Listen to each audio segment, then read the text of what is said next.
ನಮಸ್ತೆ, welcome back to another mini vlog. ಇವತ್ತಿನ ವ್ಲಾಗ್ದಾಗ ನಾವು ಮಂತ್ರಾಲಯಕ್ಕೆ ಬಿಟ್ಟು ಬೇರೆ ಪ್ಲೇಸ್ ಕಡೆ ಹೊಂಟೇವಿ.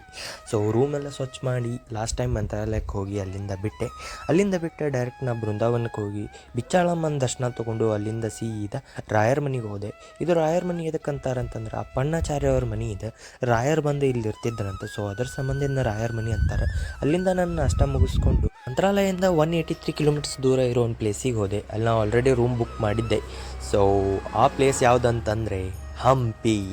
ಸೊ ಹಂಪಿಯ ಸೊಬಗನ್ನು ನೋಡೋಕ್ಕಂತೇಳಿ ಫಸ್ಟ್ ಚೂಸ್ ಮಾಡಿದ್ದೆ Virupaksha temple one of the famous and best place to visit in Hampi. ಒಳಗೆ ಲಕ್ಷ್ಮಿ ಅನ್ನೋ ಒಂದು ಆನೆ ಐತಿ. ಆ ಆನೆಗೆ ಬಾಳೆಹಣ್ಣು ಕೊಡೋಕ್ಕಂತ ಹೇಳ್ತಿದ್ದೆ, ಬಟ್ ಹನುಮಂತರಾಯ ಅದನ್ನ ಕಸ್ಕೊಂಡ್ಬಿಟ್ಟ.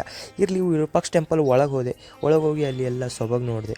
ಸಂಜೆಗೆ ಹೊತ್ತು ಇನ್ನೂ ಮಸ್ತ್ ಕಾಣತಿತ್ತು. ಒಳಗೆ ಹೋಗೋಕೆ 25 ರೂಪಾಯಿ ಚಾರ್ಜ್ ಐತಿ. ನಾವು ಒಳಗೆ ಹೋಗಿ ಫಸ್ಟ್ ಭೇಟಿಯಾಗಿದ್ದೆ ಲಕ್ಷ್ಮಿ ಹೆಂಗೈತಿ ಅಂತಂದರೆ ಇದಕ್ಕೆ ಏನರ ಕೊಟ್ಟರೆ ಅಷ್ಟೇ ಇದು ಆಶೀರ್ವಾದ ಮಾಡ್ತೈತ್ರಿ. ಇದಕ್ಕೆ ಏನರ ರೊಕ್ಕ ಕೊಟ್ಟರೆ ಅದನ್ನ ಸಾಕ್ದವ್ರಿಗೆ ಬಾಳೆಹಣ್ಣು ಕೊಟ್ಟರೆ ಇದಕ್ಕೆ ಪಾರ್ಟ್ನರ್ಶಿಪ್ ಮೇಲೆ ಕೆಲಸ ಮಾಡ್ತೈತಿದೆ.